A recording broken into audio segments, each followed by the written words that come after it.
clap with joyful. I hope you are well by the grace of Almighty Allah. I hope today's lesson will be very interesting for all. আমরা আজকে interrogative সেন্টেন্সের voice change করা শিখব। So viewers, আর কথা না বাড়িয়ে চলুন আমরা কয়েকটি এক্সাম্পলের মাধ্যমে খুব সহজে এবং শর্টকাট পদ্ধতিতে ভয়েস চেঞ্জ করা শিখি। Example number 1, do you watch a book? Interrogative sentence সাধারণত চিনব কিভাবে? সাধারণত কোনো বাক্যের শেষে জিজ্ঞাসা চিহ্ন থাকলে সেটি ইন্ট্রোগেটিভ সেন্টেন্স হবে। কোনো বাক্যের শেষে হোক সেটি বাংলা বাক্য বা ইংরেজি বাক্য, যদি কোনো বাক্যের শেষে জিজ্ঞাসা চিহ্ন থাকে তাহলে সেটি ইন্ট্রোগেটিভ সেন্টেন্স হবে। সো ভিউয়ার্স, প্রশ্ন হচ্ছে যে আমরা অ্যাসার্টিভ সেন্টেন্সের ভয়েস চেঞ্জ করা শিখছিলাম এবং অ্যাসার্টিভ সেন্টেন্সের প্যাসিভের গঠনটি হচ্ছে O B V B S. ঠিক একই ভাবে ইন্ট্রোগেটিভ সেন্টেন্স এর ও ভয়েস চেঞ্জ করার গঠনটি অর্থাৎ প্যাসিভের গঠনটি হবে ও বি ভি বি এস। এই গঠনটি আমরা অনুসরণ করার পর জাস্ট আমরা ইন্ট্রোগেটিভ সেন্টেন্সের গঠনটি অনুসরণ করব, তাহলে আমাদের আর ভুল হবে না বা ভুল হওয়ার সম্ভাবনা থাকবে না। সো ভিউয়ার্স, চলুন আমরা এখন ইন্ট্রোগেটিভ সেন্টেন্সের প্যাসিভ ভয়েস কিভাবে হয় সেটি শিখব। আমি বলছি অ্যাসার্টিভ সেন্টেন্সের গঠন O B V B S, ঠিক একই ইন্ট্রোগেটিভ সেন্টেন্সের প্যাসিভের গঠনটি হচ্ছে O B V B S. Just মনে রাখবেন, যদি ইন্ট্রোগেটিভ সেন্টেন্সটি ডাব্লিউএইচ অর্থ দিয়ে শুরু হয়, অনেকেই হয়তো আপনারা বুঝতে পারছেন না বা মনে নেই যে ডাব্লিউএইচ অর্থ আবার কোনগুলো। যে শব্দগুলোর ভিতরে ডাব্লিউএইচ থাকে বা প্রশ্ন করার জন্য ব্যবহার করা হয়, যেমন what, when, where, how, which, who, এই জাতীয়। সো ভিউয়ার্স, যদি ইন্ট্রোগেটিভ সেন্টেন্সটি ডাব্লিউএইচ অর্থ দিয়ে শুরু হয় তাহলে সেই ডাব্লিউএইচ অর্থটি বসবে শুধুমাত্র দুইটি ডাব্লিউএইচ অর্থ থাকলে তারা না বসে একটু চেঞ্জ হয়ে বসবে। যেমন যদি হু থাকে তাহলে হুর জায়গায় লিখবো বাই হুম বা টু হুম। কখন বাই হুম এবং কখন টু হুম আমরা কয়েকটি এক্সাম্পলের মাধ্যমে সেটি একটু পরে দেখবো। আবার যদি হুম থাকে সেক্ষেত্রে হু। এই দুইটা ডাব্লিউএইচ অর্থ বাদ দিয়ে আর যত ডাব্লিউএইচ অর্থ, যেমন হোয়াট, ওয়েন, হোয়ার, যে ডাব্লিউএইচ অর্থ থাকবে সেই ডাব্লিউএইচ অর্থটি বসে যাবে। ভিউয়ার্স, দেখুন এটি interrogative sentence do you want a book, যেখানে হচ্ছে নসে কিন্তু ডাব্লিউএইচ অর্থ দিয়ে শুরু হয় নাই। যদি ডাব্লিউএইচ অর্থ থাকে তাহলে সেই ডাব্লিউএইচ অর্থ লেখার পরে আমরা ও বি ভি বি এস এই গঠনটি মানব। যদি ডাব্লিউএইচ অর্থ না থাকে তাহলে আমরা ও বি ভি বি এস এই গঠনটি মানব। তখন ডাব্লিউএইচ অর্থটি প্রথমে লিখবো না। তাহলে প্রথম আমাদের কাজটি হচ্ছে ওতে অবজেক্ট নাও। অবজেক্ট কই থাকবে? আমরা সাধারণত শিখছি যে মূল ভার্বের পরই অবজেক্ট থাকবে। তাহলে এই বাক্যের মূল ভার্ব কি? এই বাক্যের মূল ভার্ব হচ্ছে ওয়ান্ট। তাহলে ওয়ান্ট এর পরে লেখা আছে আ বুক, তাহলে এটি হচ্ছে অবজেক্ট। আমরা এটি প্রথমে লিখব আ বুক, লিখলাম। নেক্সট যে কাজটি সেটা হচ্ছে বি ভার্ব। ভিউয়ার্স, আমরা আগে শিখেছি যে বি ভার্ব কিভাবে নিতে হয়। সাধারণত মূল ভার্বের রূপ দেখে বি ভার্ব নিতে হয়। তাহলে এই বাক্যে মূল ভার্ব কে? ওয়ান্ট। তাহলে মূল ভার্ব 1 নম্বর রয়েছে, সুতরাং আমি জানি নিব। কিন্তু ভিউয়ার্স, আমি আমার আগের ভিডিওগুলোতে বলেছি, ভয়েস চেঞ্জের ভিডিওগুলোতে বলেছি যে যদি মূল ভার্বের আগে কোন ক্রমে ডু, ডাজ, ডিড বা কোনো মডাল অক্সিলারি চলে আসে তখন ডু, ডাজ, ডিড এবং ওই মডাল অক্সিলারি দেখে বি ভার্ব নিতে হয়। মূল ভার্ব দেখে বি ভার্ব তখন নেওয়া যাবে না। সুতরাং মূল ভার্বের আগে দেখেন ডু, ডাজ, ডিড থেকে ডু রয়েছে, সুতরাং আমরা এই ডু দেখে বি ভার্ব নেব, মূল ভার্ব দেখে নয়। তাহলে ডু সাধারণত 1 নম্বর। তাহলে অ্যাম, ইজ, আর আমরা অ্যাম ইজ আর থেকে নেব। এখন অ্যাম ইজ আর সাধারণত ভার্ব নিতে হয় সাবজেক্ট কে দেখে। তাহলে সাবজেক্ট হচ্ছে আ বুক, বুক একটি, সুতরাং অ্যাম ইজ আর থেকে আমরা লিখব ইজ। তাহলে বি ভার্ব নেওয়া শেষ। নেক্সট যে কাজটি করব সেটি হচ্ছে ভি, ভিতে ভার্ব 3। তাহলে মূল ভার্ব কে? ওয়ান্ট।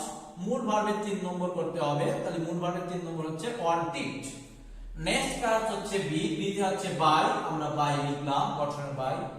নেক্সট যে কাজটি সেটি হচ্ছে এস, এস এর সাবজেক্ট। তাহলে এটাকে সাবজেক্ট হচ্ছে ইউ। তাহলে বাই এর পরে গিয়ে বসলে সাবজেক্ট রূপটি অবজেক্টিভ রূপ হয়ে বসবে। তাহলে ই এর সাবজেক্টিভ রূপ যা অবজেক্ট রূপ তাই, এর জন্য ইউ বসে গেল। ইউ সাবজেক্ট রূপে ইউ, অবজেক্ট রূপে ইউ, কিন্তু হি হচ্ছে সাবজেক্ট রূপ, তাহলে তার অবজেক্ট রূপে হি, কিন্তু ইউ এর সাবজেক্ট রূপ এবং অবজেক্ট রূপ একই। সো ভিউয়ার্স, এখন আনসারটি হচ্ছে a book is wanted by you, কিন্তু আমাদের এটি ইন্টিগ্রেটিভ সেন্টেন্স। এটি যদি অ্যাসার্টিভ সেন্টেন্স হতো তাহলে ও বি ভি বি এস এর আনসারটি ঠিক ছিল। তাহলে আমরা এখন কি করব, আমরা এখন জাস্ট ইন্টিগ্রেটিভ সেন্টেন্সের গঠনটি দেখব। তাহলে ডাব্লিউএইচআর দিয়ে যেহেতু শুরু হয় না, তাহলে আমরা ডাব্লিউএইচআর টি দেখব না, আমরা এক নম্বরে দেখব অক্সিলারি ভার্ব দিয়ে শুরু হবে। যদি ডাব্লিউএইচআর দিয়ে সেন্টেন্সটা ডাব্লিউএইচআর দিয়ে থাকে তাহলে ডাব্লিউএইচআর প্রথমে উঠবে, তখন আমরা ডাব্লিউএইচআর এর নিয়মটা মানব। আর যদি টোটালি সেন্টেন্সে ডাব্লিউএইচআর না থাকে তখন আমরা অক্সিলারি ভার্বের নিয়মটি মানব। তাহলে দেখেন এই বাক্যে অক্সিলারি ভার্ব কে, এই বাক্যে অক্সিলারি ভার্ব হচ্ছে ইজ, তাহলে ইজ কি প্রথমে আসবে, তাহলে আমরা ইজটাকে প্রথমে নিয়ে আসব। সো ভিউয়ার্স, উত্তরটি হচ্ছে is a book wanted by you. আমরা ইন্টিগ্রেটিভ সেন্টেন্সে প্যাসিভ ভয়েসটা করব O B V B S এর নিয়মে। নেক্সট যে কাজটি করব, করা হয়ে গেলে আমরা দুইটা গঠন দেখব।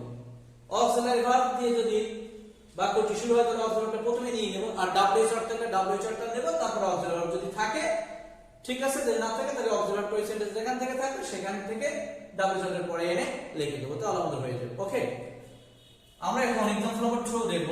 হোয়াট ডু ইউ ওয়ান্ট, বাক্যের শেষে জিজ্ঞাসা চিহ্ন। তাহলে আমাদের দেখুন প্রথম বাক্যে ডাব্লিউএইচআর ছিল না, কিন্তু এখানে ডাব্লিউএইচআর রয়েছে, আমরা ডাব্লিউএইচআর টি বসিয়ে দেব হোয়াট। এরপরে আমরা ও ভি ভি ভি এস এটি করব। নেক্সট ও তে অবজেক্ট, অবজেক্ট থাকবে মূল ভার্বের পরপরই। এই বাক্যে মূল ভার্ব হচ্ছে ওয়ান্ট, ওয়ান্ট পরে কিছু লেখা নেই। তাহলে এখন অবজেক্ট, প্রথমে কাজটা অবজেক্ট, তাহলে কি আমরা অবজেক্ট লিখব না। হোয়াট ডু ইউ ওয়ান্ট, তুমি কি চাও। কোন সেন্টেন্সে যদি ডাব্লিউএইচআর টি অবজেক্টের কাজ করে দেয়, ইন্টিগ্রেটিভ সেন্টেন্সে স্পেশাল বিশেষভাবে ইন্টিগ্রেটিভ সেন্টেন্সে যদি ডাব্লিউএইচআর টি ডাব্লিউএইচআর এর কাজ করে আবার অর্থের দিক থেকে অবজেক্টিভ উপরেও কাজ করে দেয়, সেক্ষেত্রে অবজেক্টিভ না থাকলে আমরা অবজেক্টটা বাদ দিয়ে বি ভার্ব থেকে লিখব। সুতরাং এই বাক্যে কি চাও, হোয়াট কি আবার কি অবজেক্টেরও কাজ করে দিচ্ছে, সুতরাং আমরা এই বাক্যে অবজেক্ট নিয়ে আমরা অবজেক্ট লিখব না। নেক্সট কাজটা হচ্ছে বি ভার্ব মূল ভার্ব দেখে নিতে হয়। এই বাক্যে মূল ভার্ব ওয়ান্ট, তার আগে ডু ডাজ ডিড রয়েছে, তাহলে ডু ডাজ ডিড দেখে নিতে হবে। ডু এক নম্বর, তাহলে আমি যার হোয়াট কি একটা, এজন্য ইজ লিখলাম।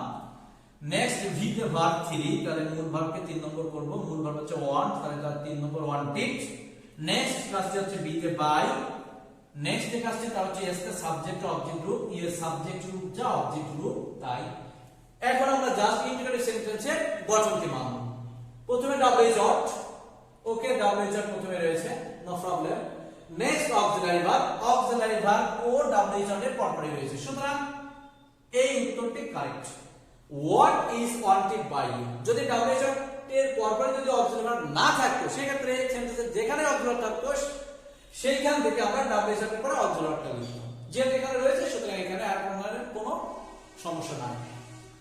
Next example question number 3, how can he help me, how can he help me. দেখেন এই সেন্টেন্সে ডাব্লিউএইচআর রয়েছে, আমরা ডাব্লিউএইচআর লিখলাম। নেক্সট ও বি ভি বি এস এই গঠনটি মানব। তাহলে এটাকে ভার্ব কে হেল্প, তাহলে মূল ভার্বের পর অবজেক্ট থাকে, তাহলে মি প্রথমে আসলে আই হয়ে বসে, আই লিখলাম। যদি হিম থাকতো হিম সাবজেক্ট এসে বসার কারণে হি হতো, দেম থাকলে দেমটি সাবজেক্ট হওয়ার কারণে দে হতো, ঠিক একইভাবে মিটা আই হয়ে গেল। বি তে বিভার্ব মূল ভার্ব থেকে নিতে হয়, হেল্প সাধারণত এক নম্বরে আমি যা থেকে নেওয়ার কথা, কিন্তু দেখেন তার আগে মডাল অক্সিলারি আসছে। যদি কোন সেন্টেন্সে মূল ভার্বের আগে ডু ডাজ ডিড বা কোনো মডাল এবি থাকে, তখন মূল ভার্ব দেখে নয় ওই মডাল এবি বা ডু ডাজ দেখে নিতে হয়। সুতরাং মডাল এবি হচ্ছে ক্যান, আমরা তারপরে লিখব ক্যান বি। যদি কুড থাকে কুড বি, মে থাকে মে বি, মাস্ট থাকলে মাস্ট বি, এইভাবে। ওকে, নেক্সট হচ্ছে বি তে ভার্ব 3, তাহলে ভার্ব হচ্ছে হেল্প, হেল্প ভার্বের 3 নম্বর হেল্প। নেক্সট বি তে বাই, অপশনে বাই, এস তে সাবজেক্ট অবজেক্ট রূপ হি, হি এর অবজেক্ট রূপ হচ্ছে হিম লিখে দিলাম। এখন আমরা যেহেতু এটা ইন্টিগ্রেটিভ সেন্টেন্সের প্যাসিভ করতে বলা হয়েছে, সুতরাং ইন্টিগ্রেটিভের প্যাসিভ আমরা করছি, কিন্তু জাস্ট এর ইন্টিগ্রেটিভের গঠনটি মানবো বা দেখবো। প্রথমে WH আমরা WH লিখলাম, তারপরে লিখতে হবে অক্সিলারি ভার্ব। দেখেন এখানে আই তো অক্সিলারি ভার্ব না, তাহলে WH এর পরে আমার বাক্যে ওই বাক্যে যে অক্সিলারি ভার্ব রয়েছে সে যেখানে থাক WH এর পরে তাকে বসাতে হবে। তাহলে এই বাক্যে অক্সিলারি ভার্ব হচ্ছে ক্যান, তাহলে ক্যান থেকে আমরা একটি দাগে কেটে দিয়ে WH এর পরপরই ক্যানটাকে নিয়ে আসলাম। তাহলে উত্তরটা হয়ে গেল how can I be helped by him. আপনাদের আর কোনো ধরনের কোনো গঠন দেখা লাগবে না, WH এর পরপরই আপনারা অক্সিলারি ভার্বটা আনবেন, তারপর আর যা লেখা আছে ওগুলো অটোমেটিকলি ঠিক হয়েছে। Okay, next example, who caught them, who caught them। প্রথমে WH থেকে WH বসে যায়, যেমন হোয়াট ছিল হোয়াট বসেছে, হাউ ছিল হাউ বসেছে, তাহলে হু কিন্তু বসে যাওয়ার কথা, কিন্তু না, হু থাকলে by whom. To whom, to হুমটা কখন, যদি কোনো বাক্যে নো থাকে, নো, কারণ নোর পরে বাই না বসে টু বসে, এর জন্য কোনো বাক্যে যদি হু যুক্ত বাক্যে যদি নো থাকে তাহলে ওই বাক্যে বাই হুম না লিখে টু হুম লিখবো, আর অন্য সব ক্ষেত্রে হু থাকলে হু এর জায়গায় আমরা লিখবো বাই হুম। তাহলে আমরা হু এর ক্ষেত্রে WH, হুর ক্ষেত্রে লিখলাম বাই হুম। নেক্সট যে কাজটি সেটা হচ্ছে আমাদের এবার জাস্ট প্যাসিভের গঠনটি মানতে হবে, ও বি ভি বি এস। ও তে অবজেক্ট, অবজেক্ট থাকে মূল ভার্বের পরপরই, তাহলে মূল ভার্বকে caught, তাহলে মূল ভার্বের পর অবজেক্ট কে them, them তে অবজেক্ট থেকে সাবজেক্ট আসলে তার সাবজেক্টই রূপ হয়ে বসে, এই কারণে them। বি তে বি ভার্ব নিতে হয়, সাধারণত মূল ভার্বের রূপ থেকে এই বাক্যে মূল ভার্ব caught, তার আগে কোনোভাবেই ডু ডাজ ডিড বা কোনো মডেল এডি নেই, সুতরাং এখনই আমরা মূল ভার্ব দেখে টু বি ভার্ব নিতে পারবো। তাহলে caught ভার্ব কয় নম্বর, 2 নম্বর। এখন প্রশ্ন হতে পারে caught, caught, caught, তাহলে তো আমি এটাকে 3 নম্বরও ধরতে পারি, ভাবে 3 নম্বরও তো ধরতে পারি, আপনি কেন 2 নম্বর কিভাবে ধরবেন? সো ভিউয়ার্স, মনে রাখবেন যে সমস্ত উইক ভার্বের 2 নম্বর এবং 3 নম্বর রূপ একই, এখন যদি কোনো বাক্যের 2 নম্বর 3 নম্বর একই, এখন উইক ভার্ব যদি কোনো বাক্যের আসে, তাহলে আপনি কিভাবে বুঝবেন যে এই বাক্যে এটি 2 নম্বর, এই বাক্যে এটি 3 নম্বর?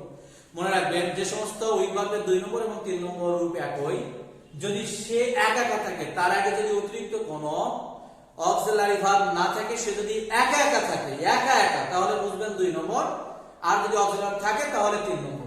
সুতরাং একা একা রয়েছে এজন্য 2 নম্বর। তাহলে 2 নম্বর হলে কি ভার্ব? 2 নম্বর হলে আমরা হচ্ছে ভয়েসেস এর পার্ট থেকে শিখছি ভার্ব 2 নম্বর তাহলে ওয়াজ, কারণ আমরা ওয়াজ ওয়্যার থেকে নিব। তাহলে সাবজেক্ট হচ্ছে দে, অনেকগুলো, এর জন্য আমরা ওয়্যার লিখব, কারণ তো একটা ক্ষেত্রে ওয়াজ বসে অনেকগুলো ওয়্যার। নেক্সট বিবরণ ভিতে ভার্ব 3 হচ্ছে caught। দেখেন আমি বলছিলাম যে 3 নম্বরের তার আগে একটি অক্সিলারি ভার্ব আসবে, দেখেন ওয়্যার চলে আসে, এই ক্ষেত্রে caught বা caught যেটি বলেন, এটা কিন্তু দেখেন এর আগে অক্সিলারি রয়েছে, সুতরাং এটি 3 নম্বর, কিন্তু এর আগে ছিল না, এই caught এই সেন্টেন্সে আগে ছিল না, সুতরাং সেটি 2 নম্বর। এবারে কাজ হচ্ছে বি তে বাই, সাবজেক্ট অবজেক্ট, দেখেন সাবজেক্ট অবজেক্ট নেওয়ার আর মতো জায়গা নেই, সাবজেক্ট অবজেক্ট যদি নেওয়ার পরিবেশ না থাকে সেক্ষেত্রে বাই ব্যবহার করা যাবে না, সুতরাং caught এইখানে বাক্যটি সমাপ্তি। এবার আমরা জাস্ট ইন্টিগ্রেটেড সেন্টেন্সের গঠনটি দেখব।